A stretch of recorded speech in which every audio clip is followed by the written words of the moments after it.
Kung pera lang ang pag-uusapan ay hindi ko naging problema yan dahil may kaya ang pamilya ko.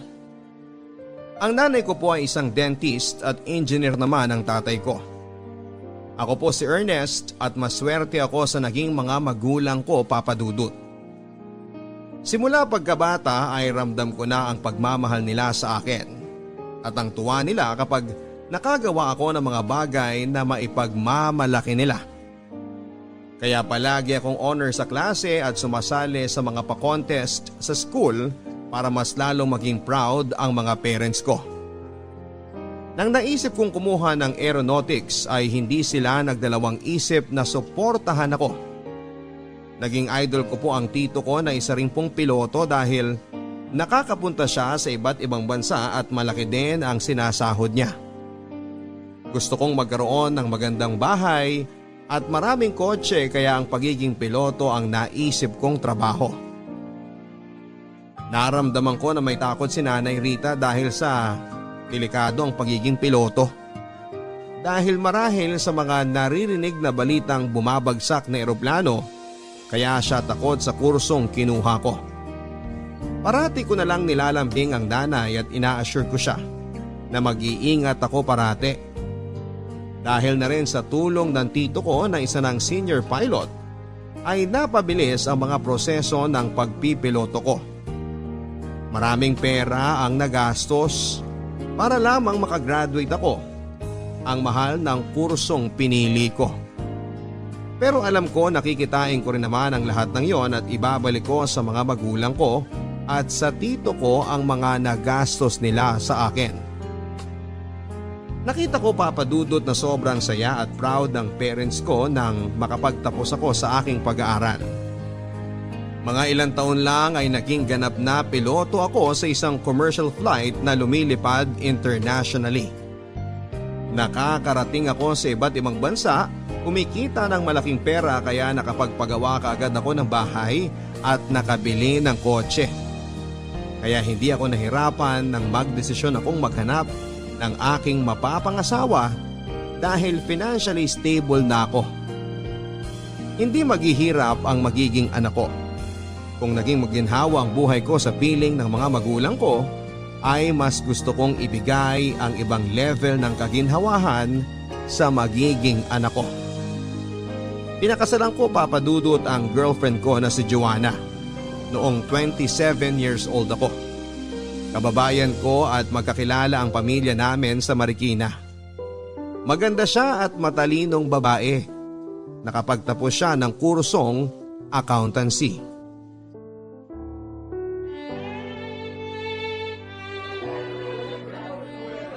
Anak, masaya ako para sa'yo. Bubuo ka na ng sarili mong pamilya. Salamat, Nay. Alam kong maaalagaan mo mga magiging anak ninyong dalawa ni Joanna. Sure ako mga gwapo't gwapa at matatalino ang magiging apo ko. Ilan ba ang plano mo na maging apo ko, ha, anak? Kahit ilan, Nay. Nako, ha? Kahit ilan talaga? Kung ilan ang mabuo. Kaya ko naman buhayin. Pero hinay-hinay lang at alagaan mo ang sarili mo. Hindi ka na binata. Mahalin mo ang asawa mo at magiging mga anak. Mahal na mahal ko si Joanna, Nay. Kaya nga pinakasalan ko siya eh. I will love her forever. At magiging faithful ako sa kanya. Tama yan, tulad ng tatay mo. Mahal niya ako at kayo mga anak namin, kaya nga pinalaki namin kayo ng tama at sinusuportahan sa anumang gusto ninyo na makakabuti sa inyong buhay. Sana gabayan mo ng mabuti ang mga magiging apo ko. Gusto kong tumulad ang mga apo ko sa inyong mga anak ko na mababait at hindi ako binibigyan ng sakit ng ulo. Yes, Nay. I'll do that and you won't be disappointed. For sure, patuloy pa rin kayong magiging proud sa akin. That's my boy, my pilot. Ang saya ko nung graduate ka sa pagkapiloto mo. Parang kailan lang meron akong baby Ernest na karga-karga ko. Ikaw ang isa sa mga anak ko na hindi ako pinahirapan sa gabi. Ang pait-pait mo noon at syempre hanggang ngayon. Mabait po kasi ang mga magulang ko kaya naging mabait akong anak. Saan pa ba ako magmamana kundi sa inyo? Ang sweet mo talaga. Congratulations again, anak. Salamat, Nay. Sige po, puntahan ko lang po muna si Joanna. Sasamahan ko siyang umikot sa mga bisita.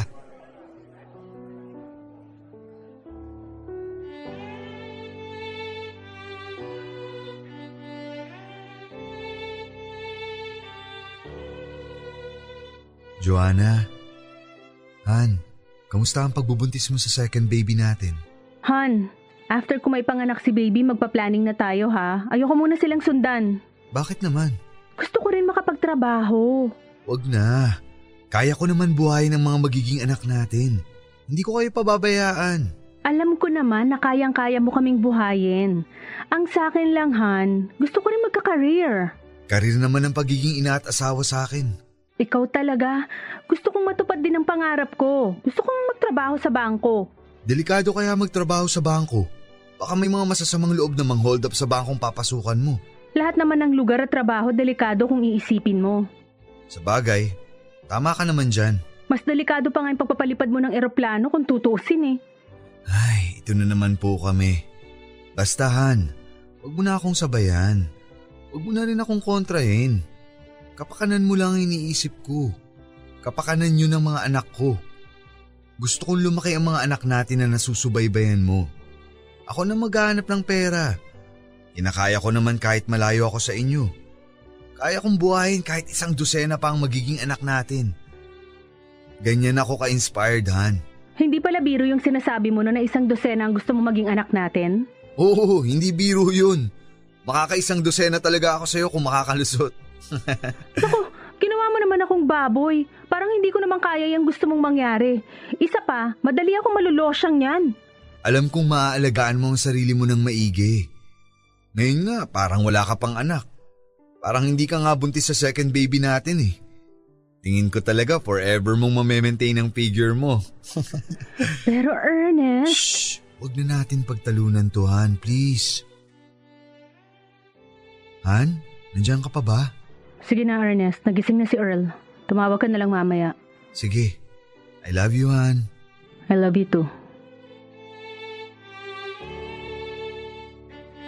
Mahal ko si Joanna, Papa Dudut. At ayokong magtrabaho pa siya dahil kaya ko naman silang buhayin ng mga anak ko.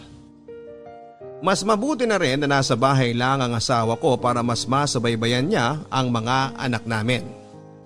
Naalala ko kasi noong mga bata pa lamang kami na masyadong busy ang mama ko sa trabaho kaya para sa akin ay mas magandang nasa bahay lang si Joanna. Mas masusubaybayan niya ang paglaki ng mga anak namin habang ako ay nagtatrabaho at malayo sa kanila. Umabot sa 5 ang anak namin. Hindi naman kami nahihirapan financially dahil nga sapat naman ang kinikita ko sa pagiging piloto. Pero sa tuwing umuuwi ako ay isang malaking diskusyon ang kagustuhan ng asawa ko na makapagtrabaho at huwag munang magbuntis. Para sa akin naman ay mas masaya ang bahay nang may maraming bata. Hindi naman ako nagkulang sa pagiging ama sa kanila. Kapag birthdays at may mahalagang okasyon, ay sinisigurado ko talagang present ako sa tabi nila. Parang Doremi ang mga anak namin, Papa Dudut.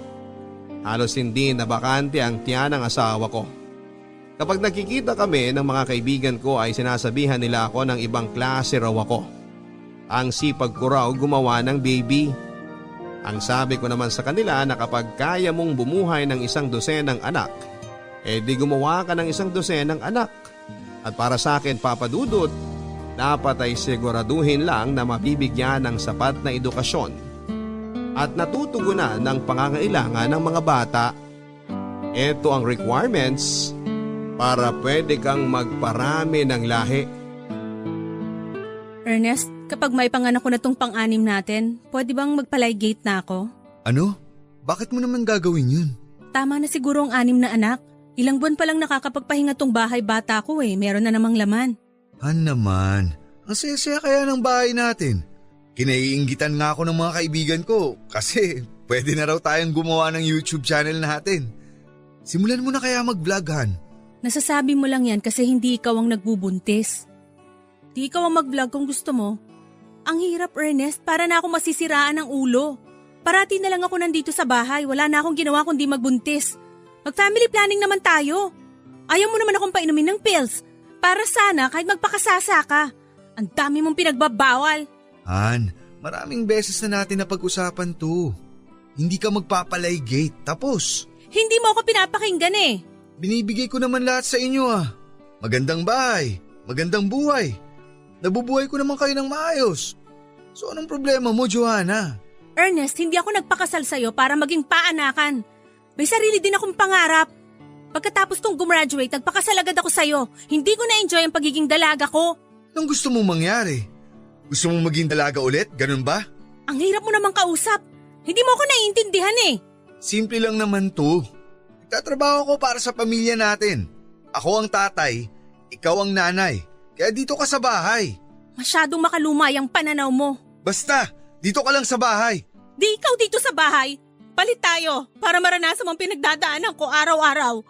Ako naman ang magtatrabaho para hindi mo na magamit na dahilan yan.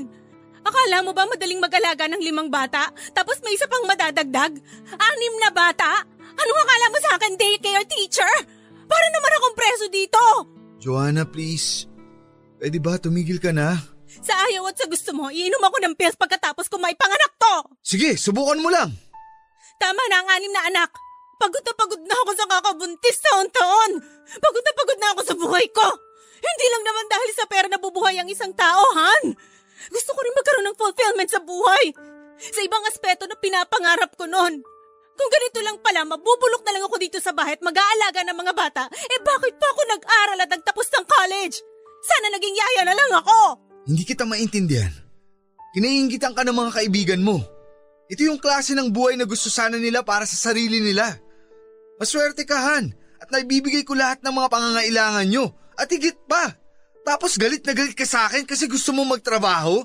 Nagpapatawa ka ba? Mukha ba ako nagpapatawa? Ha? Meron bang nakakatawa sa mga sinabi ko? Hindi mo kailangan magtrabaho. Marami tayong pera. Inuulit ko, hindi naman pera ang habol ko. Gusto ko magkaroon ng buhay. Sige, kung hindi kita mapipigilan, di ikaw magtrabaho. Dito lang ako sa bahay.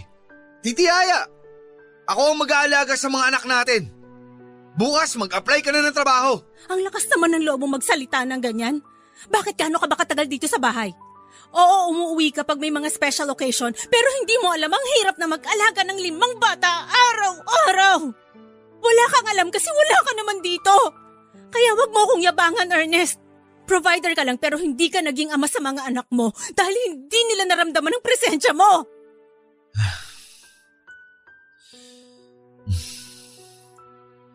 Han, I'm so sorry.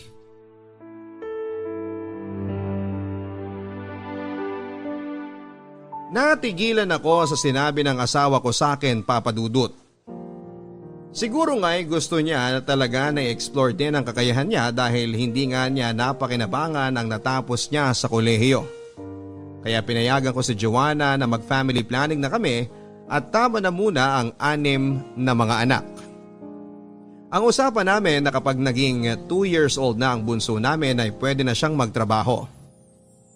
Nakita kong masaya ang asawa ko nang makapagtrabaho siya sa isang bangko at na-embrace niya ang pagiging career woman. Hindi naman niya napapabayaan ang mga anak namin dahil meron namang kaming mga yaya na mapagkakatiwalaan na nagbabantay sa mga anak namin. At parating nakatingin din ang nanay Rita sa mga apo niya. Kaya naman naging okay ang takbo ng buhay namin, Papa Dudut. Pero nang tumagal ay ako naman ang nakaramdam na parang may dinadala akong bahagi ng aking pagkatao na may gustong puntahan at i-explore sa buhay. Na hindi lang pera at mga material na bagay ang makakapawi ng uhaw na ito. May hinahanap po ako sa pagkatao ko na dati ko nang inalis sa isipan ko na bala ko nang pagtuunan ng pansin, Papa Dudut. Gusto kong limutin na yon pero parang nakakabit siya sa puso't isipan ko. At gusto kong buksan ang maliit na butas na yon upang makahinga. 6 na ang anak namin ni Joanna. Pareho kaming may trabaho, piloto ako sa isang international commercial flight at sa bangko naman nagtatrabaho si Joanna. Maayos naman ang mga anak namin at wala kaming problema. Maliban na lamang sa gumagambala sa isipan ko ng matagal ng panahon, Papa Dudut. Gusto ko ring ma-explore ang sarili ko. Nalibot ko na halos ang buong mundo pero hindi ko pa nalibot ang sarili ko. Hindi ko pa kilala ng husto ang sarili ko. Tulad ng isang eroplano, gusto kong sakyan ang sarili ko. Gusto kong lumipad sa kung saan niya gustong pumunta para mas lalo ko itong makilala. Noong 36 years old ako ay pumasok ako sa isang bar sa Malate, Papadudut. Na ako lang mag-isa. Walang nakakakilala sa akin doon. Parang isang bansa ang Malate.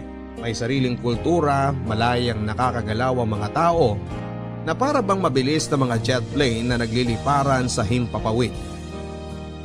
Unti-unting nakapag-adjust ang sarili ko sa paligid at sitwasyon ng gabing yon. Hanggang sa nakita ko na lamang ang sarili ko na katulad na rin nila ako. Naghahanap ng kaligayahan sa lalim ng gabi. Nakaramdam ako ng kakaiba sa aking kalamnan. Ito ay ang mundo na matagal ko nang iniiwasan. Ito ang lugar na alam kong magkakanlong sa aking pagkatao at magpapalaya sa akin sa pagkakakulong.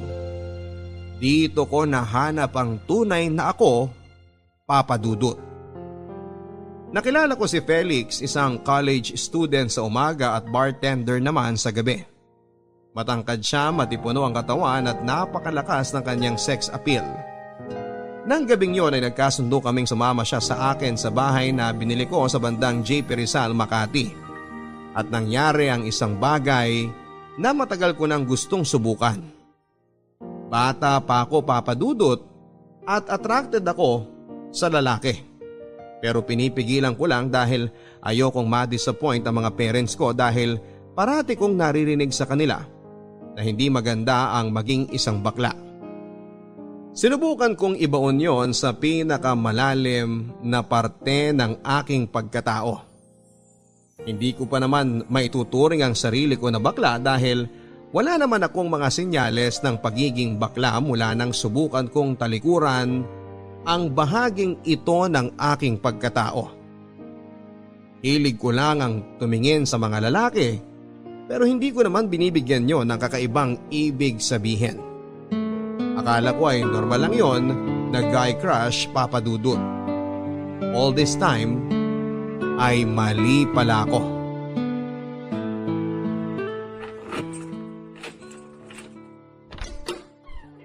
Oh, nandito na tayo, Ernest. Nahihilo ako, Felix. Konti pa nga lang yung nainom mo eh. Lasing ka na agad. Alam mo naman na madali akong malasing eh. Hina mo talaga. Ako talaga ang mahina Sa alcohol lang ako mahina. Hindi talaga ako sanay. At sa'yo lang din ako mahina. Isang tingin mo lang parang natutunaw na ako eh. Sanayin mo na ang sarili mo sa pag-inom para hindi na kita kailangan akayin pa uwi. Eh paano pag wala ako? Eto na nga sinasanay ko na. Yakapin mo nga ako, mahal. Ayoko nga. Ayaw mo? Sige, iyak ako. Oo na, sige na.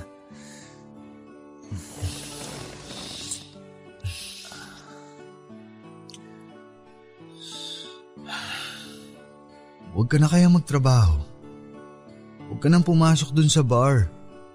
Kaya naman kitang buhayin. Dito ka na lang.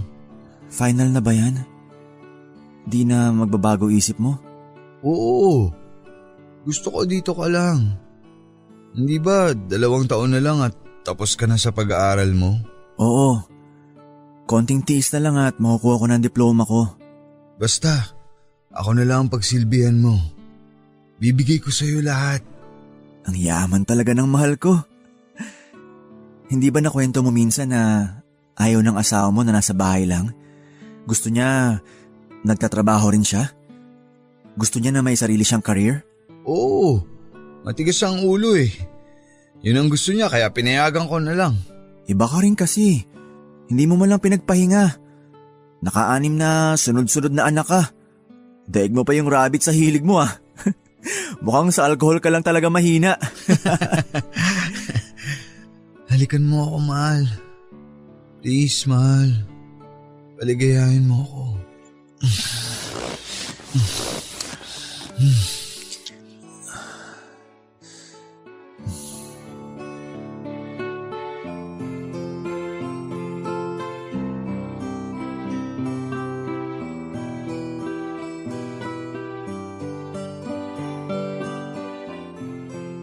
Mahal, salamat sa pagpayag mo sa offer ko. Salamat din sa lahat, mahal. Ang ganda kasi ng offer mo. Ang hirap palampasin. Sige, mag-aaral na lang ako.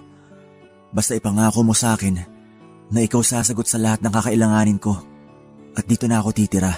Oo naman, dito ka titira. Bahay mo na rin to. Bahay natin to.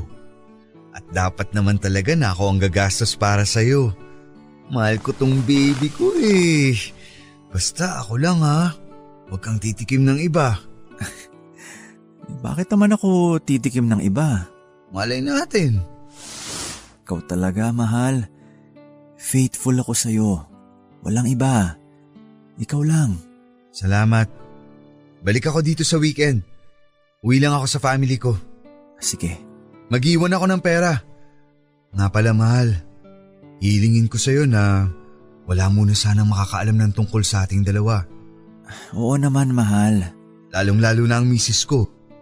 Hindi niya dapat malaman to. Don't get me wrong pero mahal ko ang family ko. Hindi ko alam kung anong mangyayari sa akin kapag malaman nila ang ginagawa ko at kung ano ang totoo kong pagkatao. Wala talagang idea ang misis mo tungkol sa pagiging bakla mo? Wala. Pero yung mga magulang mo, kapatid mo? Wala rin. Wala silang alam lahat. Wow. Pwede pala yun, no? Hindi ka rin halatang bakla. Wala talagang kabakas-bakas. Ang gwapo mo nga oh. Kagalang-galang kang tingnan. Mukha ka talagang matikas. Halatang kaya mong maka-6 na anak. Compliment ba yan o inaasar mo na ako? Pero thank you, mahal. Dahil pinaramdam mo sa akin na pwede kong gawin ang bagay na hindi ko kayang gawin noon. Takot lang siguro akong mahusgahan ng mga tao. Ng lipunan. Huwag ka na malungkot. Isang mainit na halik lang yan. Halika dito.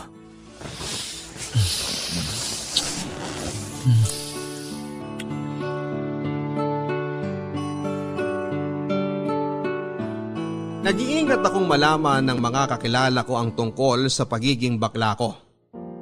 Tinago ko ang lahat ng ito sa mga magulang ko, sa mga kapatid ko at lalong-lalo na sa aking asawa at mga anak. Sapat na ang mga nakaw at patago naming sandaling dalawa ni Felix. Lingid sa kaalaman ko'y may naaamoy na palang kakaiba sa akin ang nanay kong si Rita. At may hinala ito na may ginagawa akong hindi kaaya-aya. Hanggang sa isang araw ay pumunta siya sa bahay ko sa Makati kung saan ay pinapatuloy ko si Felix. Mabuti na lang at hindi nagpang-abot sina Felix at Nanay Rita. Pero marami siyang tanong kung bakit parang may ibang nakatira sa bahay.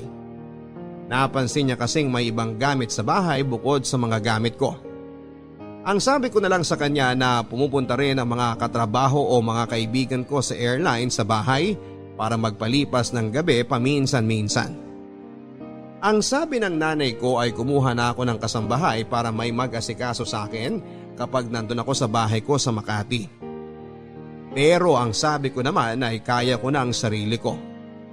At hindi ko kailangan ng kasambahay dahil paminsan-minsan lang naman ako tumutuloy doon. Ang dami kong sinabing alibay sa nanay ko para lamang mawala ang pagdududa niya. Pero meron sigurong kakaibang abilidad ang mga ina na makaradar kung sakaling may tinatago ang mga anak nila, Papa Dudut. Dumating na ang araw na kinakatakutan ko, Papa Dudut. Isang araw ay nakausap pala ng Nanay Rita si Felix nung minsan itong pumunta sa bahay sa Makati nang walang pasabi sa akin. Sinadya niyang bumisita ng biglaan. At dito na nga napagtagpi-tagpi ni nanay ang mga hinala niya sa kanyang isipan sa kung ano nga ba talaga ang katotohanan tungkol sa aking pagkatao.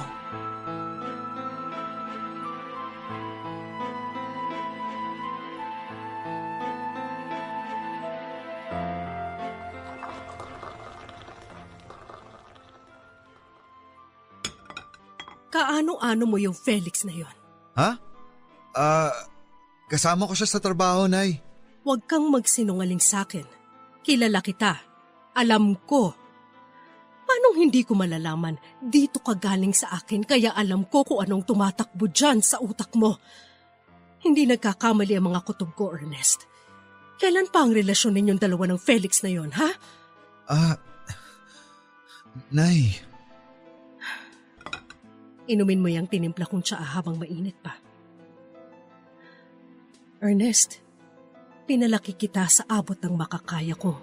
Namin ng tatay mo. Lahat ng mga pangangailangan mo binigay ko sa iyo, sa inyo na mga kapatid mo. Dahil gusto kong lumaki kayo na walang masabi sa akin at sa tatay ninyo. Alam kong tinatago mo lang ang lahat dyan sa puso mo. Tinatago mo sa sarili mo kung ano talaga ang gusto mo. Nararamdaman ko yun. Kaya pinipilit mong maging normal ang buhay mo. Ernest, anak, naiintindihan kita. Nay, hindi ko alam na ito pala talaga ako. Nito ko lang nadiskubre. Pinilit ko naman na labanan to eh. Pero dumating ang oras na kinailangan na nitong kumawala. Sa totoo lang, hindi ko alam ang magiging reaksyon ko nung malaman ko. Litong-lito ako. Ayoko sanang tanggapin at sinubukan kong huwag pansinin pero nilamon ako, Nay. Nilamon ako. Naiintindihan kita pero tigilan mo na ang pakikipagrelasyon mo sa lalaking yun. Pero Nay, wala naman pong makakaalam. Anong walang makakaalam? Nalaman ko nga, di ba? Protect your family, anak. Paano kung malaman ni Joanna to? Anong mukha ang ihaharap mo sa kanya sa mga tao? Kinahihiyaan niyo ako? Ganon? Tanggap kita kung ano ka dahil mahal kita. Dahil anak kita. But come on, Ernest. May asawa ka na. Tapos gusto mong ipaalam sa mga tao na bakla ka? Ganon ba, anak? Don't be a disappointment to us, anak, please. Kung gusto mo ng lalaki, wag dito sa Pilipinas. Wag ka dito magkalat. And also, always protect yourself. Naku, anak, please tell me na you practice safe sex. Mahirap na magka-HIV. Wag mong sirain ang buhay mo. Hindi naman porket bakla magkaka-HIV na, Nay. Huwag kayong mag-alala. Safe naman po kami lagi ni Felix. Nay, si Felix ang nagpalabas ng totoong ako. Siya lang ang lalaki sa buhay ko. Mahal ko siya, Nay. Kumising ka nga. Tignan mo ang sarili mo sa salamin. Lalaking lalaki ka tapos mahal mo yung lalaking yon? O sige, sabihin na natin na mahal mo na nga. Wala na tayong magagawa, nandito na tayo eh. Ang tanong, mahal ka ba niya? Ano? Sagutin mo ko. Oo, naniniwala akong mahal niya ako. Tumigil ka, Ernest. Hindi ka mahal ng lalaking yon. Pera. Pera mo lang ang mahal niya. Hindi ikaw. Hindi totoo yan, Nay. Anong hindi totoo? Sabihin mo sa akin, hindi mo ba siya binibigyan ng pera? Kung hindi mo siya binibigyan at nakikipagrelasyon pa rin siya sa'yo, ayun, baka nga mahal ka niya. Pero kung binibigyan mo siya ng pera na para kang sugar daddy o sugar mommy o whatever, hindi pagmamahal yun. Yan ang tingin ng lipunan eh. Para sabihin ko sa inyo, hindi yan ang nangyayari sa amin ni Felix. Nagmamahalan kami. Huwag mong paabutin na mawalan ng respeto sa iyo ang mga tao sa paligid mo, Ernest. Dapat ipagpatuloy mo ang pagpigil dyan sa kabaklaan mo. 6 na ang anak ninyo ni Joanna. Anong gusto mo? Malaman ng mga anak mo na bakla ang tatay nila? Ganun ba? Ang hirap, Nay. Hindi ganun kadali ang gusto niyong mangyari. Alam ko, pero kailangan mong isakripisyo yan kung ano man ang nararamdaman mo. Hindi lang ang sarili mo ngayon ang dapat mong alalahanin. Kailangan mong tignan at isaalang-alang ang pamilya mo. Kami, dahil mahal ka namin. Nag-aalala kami sa iyo. Ayaw namin na mapasama ka. Nay.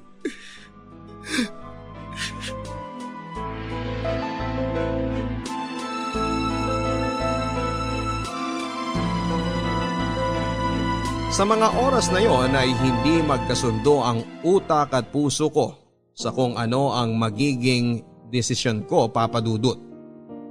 Tama rin naman si nanay pero mahal ko po talaga si Felix at hindi ko kayang iwanan siya. Pero sa kabilang banda ay hindi ko rin po kayang iwanan si Joanna at hindi ko po kayang masira ang pamilya ko. at ayoko magmukhang katawa-tawa sa mga anak ko. Kung masisiguro ko lang na hindi pupunta si Joanna sa bahay ko sa Makati at magiging sobrang busy siya sa kanyang trabaho sa bangko, ay hindi niya talaga malalaman ang tungkol sa aming dalawa ni Felix. Pero nanigurado na rin ako, Papa Dudut. Kumuha ako kaagad ng isang apartment para lang kay Felix. Para doon na kami magkikita kung gusto ko siyang makayakap at makatabi sa pagtulog. Hindi ko kayang isipin na sa isang iglap ay sasambulat ang lahat ng tungkol sa tinatago kong kabaklaan. Hindi ko kayang mawala si Joanna at mga anak namin. Hindi ko kayang mag-iba ang trato ng tatay ko, mga kapatid ko at mga kamag-anak namin sa akin. At ayaw ko naman na iwan ako ni Felix dahil iba ang naibibigay niyang kaligayahan sa akin. Binuo ni Felix ang pagkatao ko, Papa Dudut. Mahal ko ang pamilya ko, Papa Dudut. Alam kong hindi masisira kung ano man ang meron ako kung iwan ko si Felix. Pwede ko namang iwan na lang siya at talikuran. Pero it's easier said than done, Papa Dudut. Hindi ko talaga kaya na i-let go siya dahil may iba siyang naibibigay na kasiyahan at fulfillment sa pagkatao ko. Kaya naman ipinagpatuloy ko ang pakikipagrelasyon ko kay Felix at alam ni Nanay Rita ang lahat. Dahil sa mahal ako ng nanay ko ay isa na siya sa mga nagtatakip sa relasyon namin ni Felix. Dahil ayaw niyang masira ang pagkatao ko at kung ano ang naabot ko sa buhay.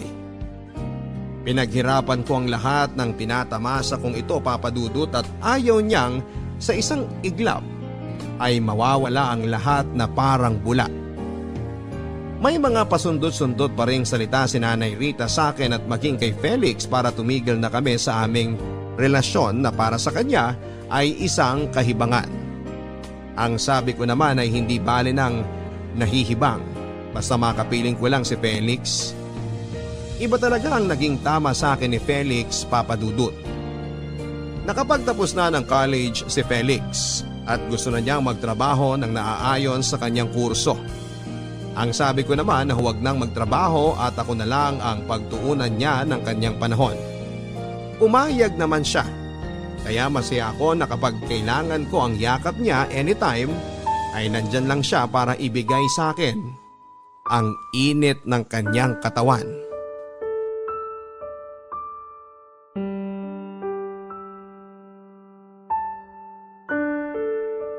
Tuloy ang bakasyon niyo ng family mo sa Hong Kong? Oo, matagal nang naplano to. Sa susunod, tayo naman. Aasahan ko yan. Oo naman. Kailan ba ako nagbitiw ng pangako na hindi ko tinupad? Sa bagay. Pero yung nanay mo kasi. Oh, bakit? Anong meron kay nanay? Pagsabihan mo naman yung nanay mo. Sumusobra na kasi eh. Nakakasawa na. Nakakarindi. Putak ng putak eh. Kung pagsalitaan ako, ganun-ganun na lang. Kapag hindi siya tumigil, talagang iiwan na kita. Pwede ba mahal, kumalma ka lang. Hayaan mo na si nanay. Matanda na yun kaya siya ganun. Huwag kang mag-alala, aayusin ko to. Akong bahala. Paano ako kakalma? Eh hindi mapigilan na bungangan ng nanay mo sa kakatalak. Pag hindi ako nakapagtimpi, bubusalan ko yun. Mahal, yun naman ang huwag mong gagawin. Nanay ko yun. Alam ko nasasaktan ka na sa mga sinasabi niya, pero konting pasensya pa please. Mahal. Paano ko kakalma? Eh nakakairita na siya eh. Kesyo, tamad daw ako. Ayoko raw magtrabaho kaya ako nakasiksik sa'yo. Yan ang parati niyang ibinabato sa akin. Alam ko namang hindi ka tamad. Alam nating dalawa na hindi ka nakikisiksik dito, di ba? At may isa pa akong alam. Alam ko rin na mahal mo ako. Dapat lang. Ikaw naman tong may gustong hindi na ako magtrabaho ah. Sinunod lang kita. Ganyan kita kamahal, Ernest. Alam ko naman yun. Ayusin mo to ah. Binabalaan na kita. Baka bukas, tuluyan na ako hindi magpakita sa'yo sa buwisit ko sa nanay mo. Hindi ko na talaga siya matagalan. I'll fix this, okay? Hindi ko kayang mawala ka sa buhay ko. Pakis naman sa mahal ko. Mahal kita. Mahal din kita, Ernest.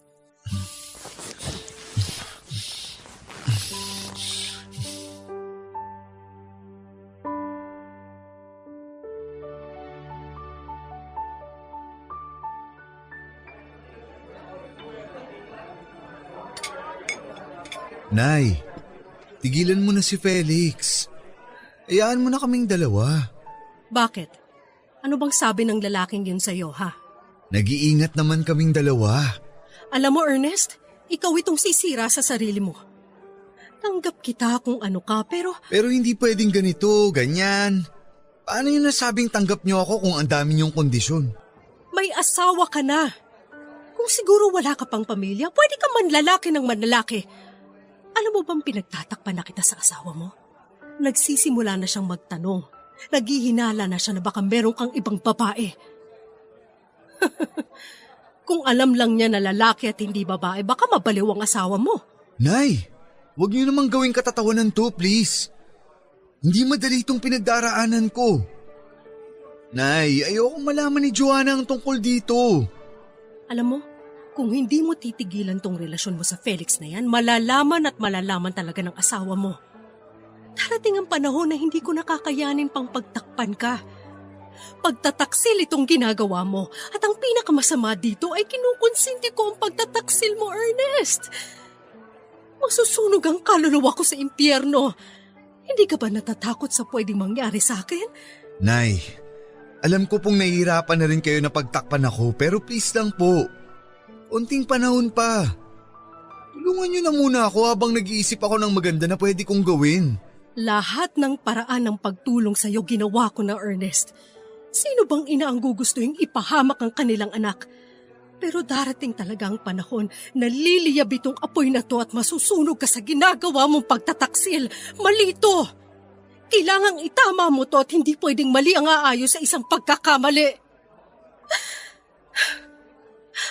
Ano ka pang bata ka? Bakit ba umabot sa ganito ang lahat? Pinapahirapan mo ang nanay mo. Hirap na ang kalooban ko. Sorry, Nanay. Patawarin mo ako. Nagpatuloy ang paglilihim ko kay Joanna, Papa Dudut. At patuloy din ang pagtatakip sa akin ng nanay Rita ko dahil buo ang desisyon kong hindi iwan si Felix. Buo ang desisyon ko na ipagpatuloy ang relasyon naming dalawa. Na ipagpatuloy ko ang pagtataksil ko sa aking asawa at mga anak. Dumating ang araw ng paghuhukom, Papa Dudut. Nalaman ni Joanna ang tungkol kay Felix at nalaman niya ang pagtatakip sa akin ng nanay. Narinig pala niya ang nanay ko isang araw na kinakausap ako sa telepono at pinagsasabihan na tuluyan ng tigilan ang relasyon ko kay Felix at tigilan na ang kabaklaan ko. Kaya nalaman niyang bakla ang pinakasalan niya. Na bakla ang ama ng 6 niyang mga anak. Halos gumuho ang mundo niya nang nalaman niya ang lahat ng ito. Feeling ko talaga ng mga oras na yon ay gusto ko nang matunaw at mawala sa mundo dahil hindi ko kayang harapin ang ginawa kong gulo. Ang ginawa kong pagtataksil ay parang bulkang nag-aalboroto, pumutok at yumanig sa aming lahat. Nabalutan ng makapal na abo ang aming pagsasama. Gustong umalis ni Joanna kasama ang mga anak namin at iwanan ako. Ayokong iwan ako ni Joanna at mawala sa akin ang mga anak ko. Hindi ko kayang masira ang pamilya ko. Hindi ba pwedeng dalawa na lang ang mahalin ko? Si Joanna at si Felix. Hindi ba pwedeng magkasundo na lamang kaming tatlo na magsama? Sa tingin ko naman, Papa Dudut, ay kung bubuksan lang ni Joanna ang kanyang isipan na ay posible naman na maging masaya kaming tatlo. Hindi nga tanggap ng lipunan ng ganong klase ng setup sa isang relasyon. Pero pwede naman kaming mag-adjust. Pero baliwala ang lahat ng mga justification ko sa kung pwede ba kaming tatlo. Dahil hindi kailanman mangyayari yon. Eto na ako, Papa Dudut. Haharapin ko na ang isa sa mga pinakamalaking battle ng buhay ko. Kailangan ko nang harapin ang asawa ko. kailangan ko nang harapin si Joanna.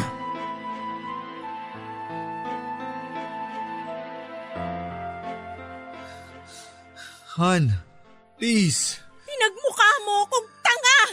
Pinagmukha niyo akong tanga! Mahal kita, maniwala ka. Naririnig mo ba ang mga pinagsasabi mo? Paano mo nasasabing mahal mo ko ginago mo nga ako? Han, mali ang iniisip mo. Hindi kita... Ituloy mo. Hindi ba ako ginago? Yun ba ang gusto mong sabihin? Ha? Ernest? Pinagmukha mo ako katawa-tawa. Inanakan mo ako ng 6 pero bakla ka pala? Ano bang iniisip mo tuwing nagsisex tayo? Ha? Ano? Basta Han, ang alam ko, mahal kita. Nakakagago yung pagmamahal na yan. May mahal mo pinagtataksilan. Sumagot ka! Sagot! Mahal kita. Ano pang kasinungalingan ang gusto mong sabihin, ha? Ano pa? Sino-sino pang lalaki ang pinatulan mo? Sino? Wala. Si Felix na ang lalaki ko. Mahal ko kayong dalawa. Hindi ako nagpakasal sa'yo para maging isang payaso. Hindi to nakakatawa, Ernest. Bakla ang pinakasalan ko. Bakla ang ama ng mga anak ko. Ano ba parusa to? Ano ba naging kasalanan ko at kailangan sa akin mangyari to? Bakla man ako. Pero mahal ko kayo ng mga anak ko. Ay nagmahal bang nagtaksel? Ha? Sana sinabi mo na sa akin noon na bakla ka. Hinanapan na lang sana kita ng lalaki. Alam ko na. Hindi naman makukonsider na pagtataksil sa akin yun na misis mo kasi lalaki naman yung kabit mo. Yun ang nakakatawa, Ernest. Huwag mo naman akong insultuhin, Joanna. Ayaw mo mainsulto? Ano bang ginagawa mo sa akin? Hindi mo pang iinsulto tong ginagawa mo sa akin? Nagkagaguhan lang tayo, Ernest. Gusto ko maghiwalay na tayo. Han, please don't do this. Huwag mo akong iwan. Sumama ka dun sa lalaki mo. Kayong dalawang magsama. Hindi ko matatanggap na bakla ang napangasawa ko. Nakakadiri ka! Nakakadiri ka, Ernest! Hindi mo ba nakikita kung gaano ka nakakadiri? Ha? Patawarin mo na ako, Han. Sa tagal ng pagsasama natin, ngayon lang naman ako nagkamali. Ngayon lang kita nasaktan. Anong gusto mong gawin ko? Magsaya ko dahil ngayon ka lang nagkamali? Na mag-celebrate ako kasi ngayon ka lang sumablay? Ganon ba? Han, patawarin mo na ako, please. Bitiwan mo ako! Bitiwan mo ako! Wala na tayo! Tama na!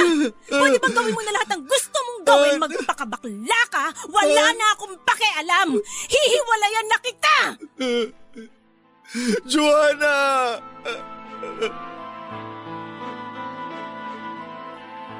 Umalis si Joanna sa bahay bit-bit ang mga anak namin, Papa Dudut. Walang ibang nakakaalam tungkol sa relasyon namin ni Felix at ang tungkol sa pagiging bakla ko kundi ako, si Felix, si Nanay Rita at si Joanna lang. Hindi rin ipinagkalat ni Joanna ang tungkol sa totoo kong pagkatao, bagay na ipinagpapasalamat ko ng lubos sa kanya. Wala siyang kahit na anong pasaring tungkol sa nangyari sa amin sa social media. Pinili niyang manahimik at itago na lamang sa sarili niya ang pinagdadaanan naming mag-asawa. Mas lalong tumaas ang respeto ko sa kanya nang dahil doon, Papa Dudut. Kahit sanay akong malayo sa kanila dahil sa pagiging piloto ko, ay kakaiba ang unang gabi na wala sa bahay ang mag-iina ko. Ang gabing iniwan ako ng babaeng pinakasalan ko. Nakakabingi ang katahimikan sa bahay ng gabing yon. Balisang balisa ako. Hindi ko alam ang uunahin kong gawin. Ang daming tumatakbo sa isipan ko at ang bigat ng puso ko. Para akong unti-unting nauupos na parang kandila, Papa Dudut. Ganito ba talaga ang pagiging bakla? Kailangan kong mamili kung itutuloy ko ang buhay kasama ni Felix o magpapatuloy sa buhay kasama ang mag-ina ko. Naguguluhan ako habang tinitingnan ko ang buong bahay, ang lugar kung saan kasama ko ang mga anak ko. Naaalala ko yung mga pagkakataon na super proud sila sa tatay nila. Dahil mabait daw ang tatay nila at sobrang responsable. Matalino raw ako at matapang dahil nakakapagpalipad ako ng eroplano. Pakaramdam ko matapos ang lahat ng nangyari, Papa Dudut, ay parang nag-crash ang eroplano ko. Ang buhay ko ang mismong eroplano na bumagsak dahil hindi ko napalipad ng tama.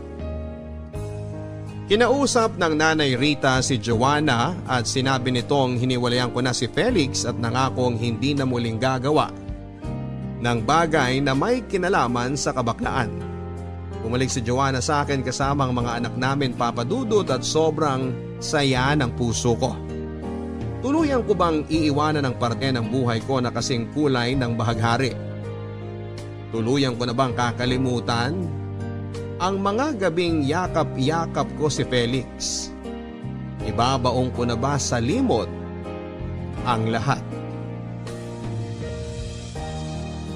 Hindi na tulad ng dati ang lahat, Papa Dudut. Hindi na naibalik sa normal ang pagsasama namin ni Joanna. Nababalot na ng pagdududa ang relasyon naming dalawa. Araw-araw ay hindi nawawala ang paghihinala. Alam ko naman na matatagalan bago mawala sa sistema ni Joanna ang lahat ng mga nalaman niya.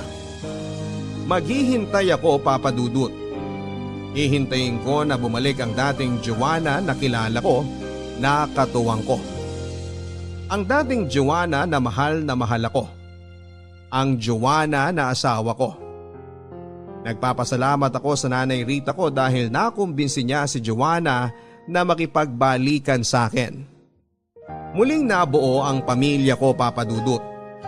Naniniwala silang dalawa na tuluyang kong maaayos ang direksyon ng buhay ko. Papa Dudut, sabihin nilang kahibangan. Sabihin na nilang napakagago kong tao.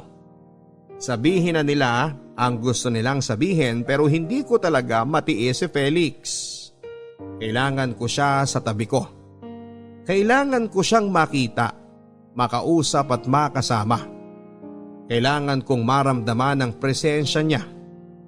Kailangan ko ang mga yakap niya sa akin na nagpapakalma. Kailangan ko ang mga halik niya na magsasabing magiging okay din ang lahat. Kaya naman gumawa ako ng paraan para maipagpatuloy ang relasyon naming dalawa ni Felix. Nag-rent kami ng apartment sa lugar na hindi maiisip ni Joanna na pupuntahan ako. Tuwing nasa Pilipinas ako ay sinisigurado ko na mapupuntahan ko talaga si Felix. Bukod sa mga patago naming pagkikita, ay tinuloy ko rin ang sustento ko sa kanya. Sa kabila ng lahat ng pag-iingat at pagsisinungaling, ay malalaman pa rin pala ni Joanna na itinuloy ko ang namamagitan sa amin ni Felix. Talagang matindi ang pakiramdam ng asawa ko. Nagpasama pala si Joanna sa kaibigan niya sa trabaho para sundan ako at nalaman niya ang bagong apartment namin ni Felix. Ibang sasakyan ang ginamit ni Joanna kaya hindi ko napansin. Sasakyan pala ito ng katrabaho niya. Yun ang ginamit nila para sundan ako. Nagawa ni Joanna na manmanan ako sa mga kilos ko dahil nawawala na siya ng tiwala sa akin. Sobrang tindi ng galit sa akin ni Joanna. Hindi na niya napigil ang sarili niya dahil mas lalo ko raw siyang pinagmukhang tanga. Matapos daw niya akong balikan at matapos niya raw paniwalain ang sarili niya na totoong nagbago na ako ay sumigi pa rin ako sa pagtataksil sa kanya. Hindi ko na alam kung ano ang sasabihin ko sa asawa ko para mabigyan siya ng assurance na hindi na ako manlalalaki pang muli. Hindi na rin ako aasa na kakayanin pa ni Nanay Rita na kausapin si Joanna at kumbinsihin siya na huwag akong hiwalayan sa pagkakataong ito, Papa Dudut.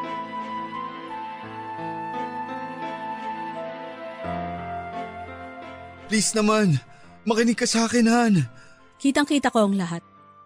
Kitang-kita ng mga mata ko ang lahat, Ernest. Anong tawag mo sa kanya? Ayoko magwala dito. Alam kong bakla ang asawa ko at hindi niya kayang pigilan ang pangangati niya. Ilang beses mo bang kinakamot ang katinitong si Ernest, Felix? Magkano bang binibigay niya tuwing kinakamot mo siya, ha? Han, please. Anong rason na naman ang sasabihin mo, Ernest? Nag-usap lang kayo dito sa apartment? Kaninong apartment to? Kay Felix? Ano bang trabaho niya maliban sa pagkamot niya sa'yo, ha? Please, stop this! Hindi ba binalaan na kita, Felix, na tigilan mo na ang asawa ko? Hindi ba binalaan na kita? Wala ka bang ibang trabahong makuha at ang pagpatol na lang sa bakla ang kaya mo? Sayang naman ang pinag-aralan mo kung yung pagpapasipsip ng dangal mo ang pinagkakakitaan mo. Joanna, tara na. Umuwi na tayo. Bitiwan mo ako! Ilang beses mo ba akong kayang lokohin, ha? Ilan? Kung hindi mo na mabilang, ako, alam ko kung ilang beses lang kitang mapapatawad. 1 beses lang. Kaya mula ngayon, ayoko nang makita ang pagmumukha mo. Kukunin ko ang lahat ng para sa akin at sa mga anak ko. Magkita tayo sa korte. Joanna naman! Ang sabi ko, huwag mo kong hawakan. Bitiwan mo ako. Gusto mo bang tumawag pa ako ng pulis? Gusto mo bang ipaalam ko sa mga magulang ko ang kawalang hiya ang ginawa mo sa akin? Gusto mo bang ipagsigawan ko sa kanila na ang pilotong si Ernest na asawa ni Joanna na merong 6 na anak ay isang bakla at ngayon ay may kinakasamang lalaki na sinusustentuhan niya? Gusto mo bang gawin ko yon? Magsama kayo ng parasite mong lalaki.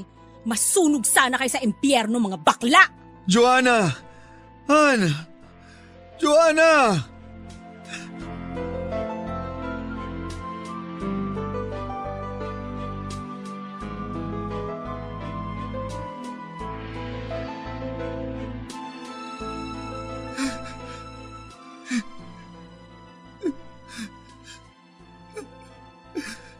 Nay!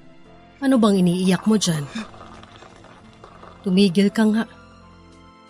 Eto, uminom ka ng tsaa. Itigil mo na yung pag-iyak mo. Kausapin mo si Joanna, Nay. Please. Sinabi ko na sa'yo na walang kahihinat na maganda yung pagkabakla mong yan. Okay naman na maging bakla ka pero iba kasing sitwasyon mo. Mali ang ginawa mo, anak. Maling-mali. Sana iningatan mo yung pagkakataon na ibinigay sa'yo ni Joanna. Ngayong pinili mong pagkabakla mo, edi heto na tayo. Nandito na tayo ngayon sa puntong to. Alam mo bang pinag-uusapan na tayo ng mga kamag-anak natin? Kung ako ang tatanungin mo, sasabihin ko sa'yo ang totoo. Nahihiya ako. Hiyang-hiya. Dahil hindi maganda ang ginawa mong pagtataksil sa asawa at mga anak mo. Hindi maganda ang ginawa mong panloloko kay Joanna.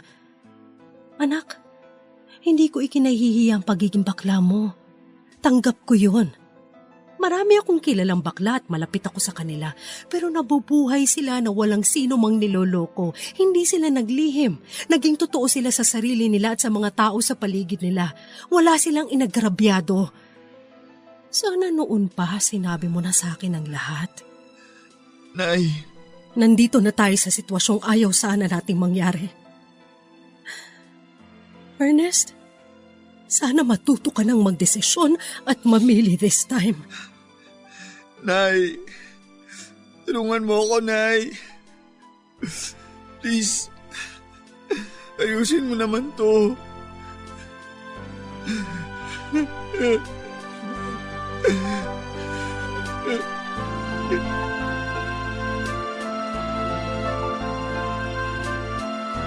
Kumalat ang balita, Papa Dudut, at parang apoy na nasusunog na lumang bahay na gawa sa kahoyon.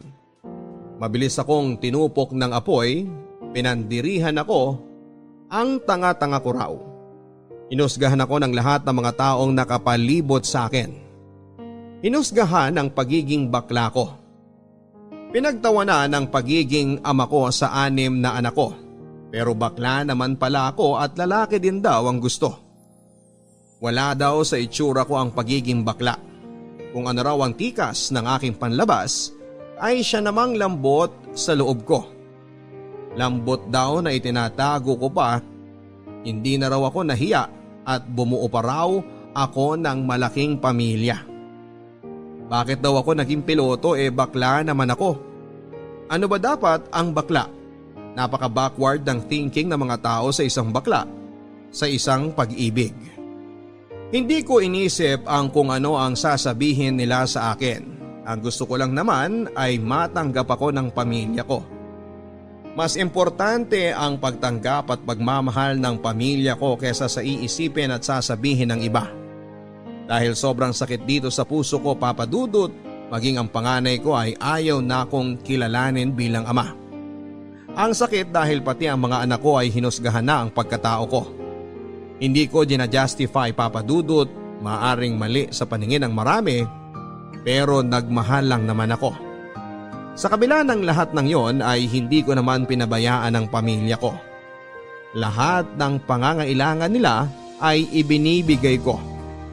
Siniguro kong maayos ang paglaki ng mga anak ko. Sinikap kong maibigay sa kanila ang best education na posible nilang makuha.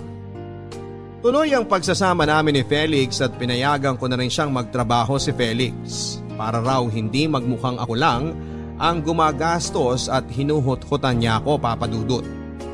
Maswerte siyang nakapasok sa isang kilalang kumpanya sa Pasig. Rank and file pa lamang siya. Pero kung magsisipag siya ay walang duda na mabilis siyang mapopromote. Marunong naman si Felix dahil ayaw na talagang makipagbalikan sa akin ni Joanna ay si Felix na ang itinuring kong katuwang. Nakisuyo na lamang ako kay Nanay Rita na ibigay sa mga anak ko ang nararapat na suporta, sustento dahil wala silang kasalanan sa lahat ng ito. Sinubukan ko ring paabutan kay Nanay si Joanna pero hindi naman ito tinatanggap. Nagdaan ng ilang taon at nag-iba na si Felix, Papa Dudut. Parati siyang busy sa kanyang trabaho at parang wala na siyang oras para sa akin. Gusto ko sana na kapag nandito ako sa Pilipinas ay ibubuhos niya sa akin ang oras niya. Papapakin niya ako ng mga halik at bubusugin ng mga yakap niya. Madalas niyang dahilan sa akin na kailangan daw niya na mag-overtime dahil sa lagi siyang maraming kailangang tapusin sa trabaho. Kailangan niya raw na maging productive sa trabaho kung gusto niyang ma-promote sa kumpanya. Pero nagdududa ako, Papa Dudut. Naramdaman kong may iba na siya. Sa pagdududa ko ay nauwi ako sa paghingi ng tulong sa isang kaibigan.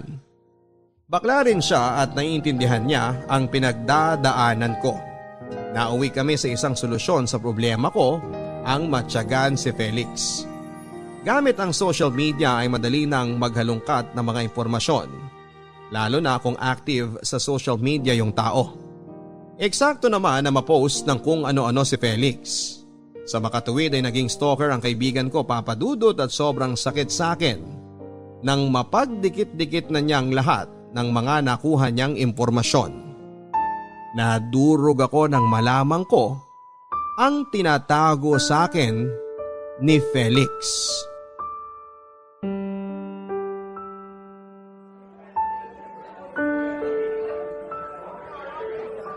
Hi Felix, Ernest? nagulat ka ba? Are you expecting someone? Bakit ka nandito? Ako dapat ang magtanong sa'yo kung bakit ka nandito. Saan ka nagpark? I'll walk you to your car. Umuwi ka na. Susunod ako. Sa apartment na tayo mag-usap. Bakit pinauwi mo ako? Ayaw mo ba akong kasama dito? Okay, sige.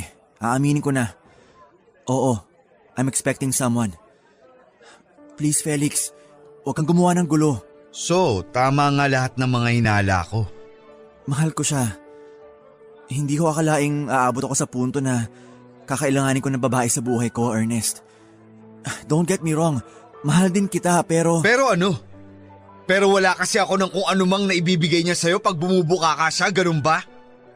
Hindi, Felix. Hindi mo ako mahal. Ano pa bang gusto mo? Ang dami kong ginawang sakripisyo para sa relasyong to. Para sa'yo! Sino yung tinatawagan mo? Han, nandito siya. Huwag ka munang tumuloy dito. So ano to? Alam niya na nag-exist ako? Tuloy ang sustento ko sa'yo tapos may girlfriend ka? Pineperahan mo nga lang ako. Bakit ko nasabi? Kasi alam kong matagal ka nang natanggal sa trabaho. Ernest. Huwag kang mag-alala. Tanggap ko ang lahat ng pagtataksil mo. Minsan na ako nagtaksil. Siguro ito ang karma ko sa ginawa kong pagtataksil sa asawa ko. Taksil din ang ipinagpalit ko sa asawa ko. Pero minahal kita.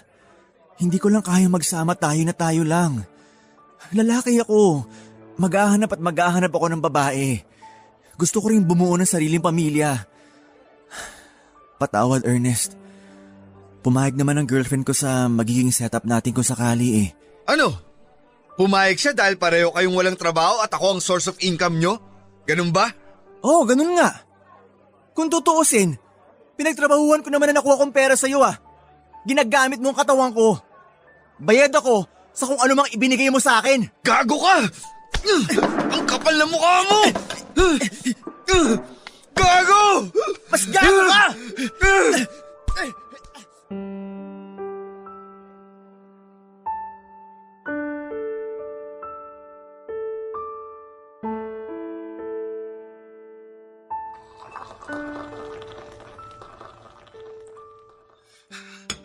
Magtsaa ka, anak. Nay, Ano na namang nangyari sa'yo? Ilang araw ka na ba dito sa Pilipinas, ha? may babae si Felix, Nay. Malamang, maghahanap din yun ng ikaliligaya ng katawan niya. Buti nalaman mo na. Sobrang late mo na ngang nalaman eh. Binigay ko sa kanya ang lahat, Nay. Mayos ka nga, Ernest. Kung nandito ang tatay mo, kinaladkad ka na sa labas.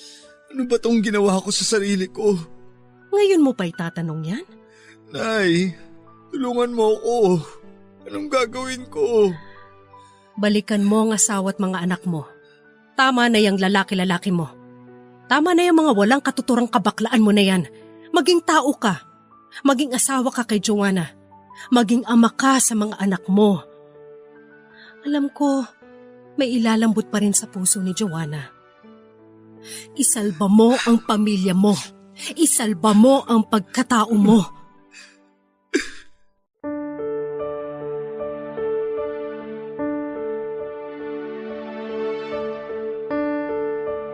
Hindi na ako masaya sa buhay ko, Papa Dudut, dahil hindi naman ako makalapit sa pamilya ko, lalong-lalo na sa tatay ko.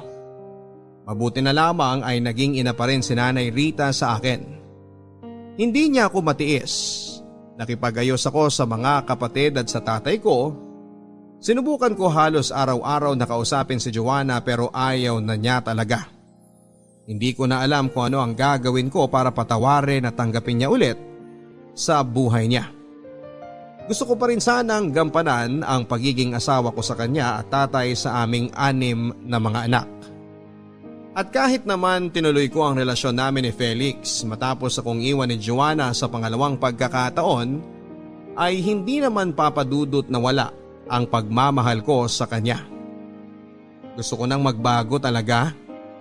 Kailangan ko lang labanan ang urge na nararamdaman ko sa mga lalaki. Hindi naman masama ang pagiging bakla. Ang masama ay ang magsinungalin at lokohin ang mga taong nagmamahal sa iyo. Guilty as charged ako, Papa Dudut. Tuwing umuwi ako ng Pilipinas ay tumutuloy ako sa kapatid ko sa Malabon.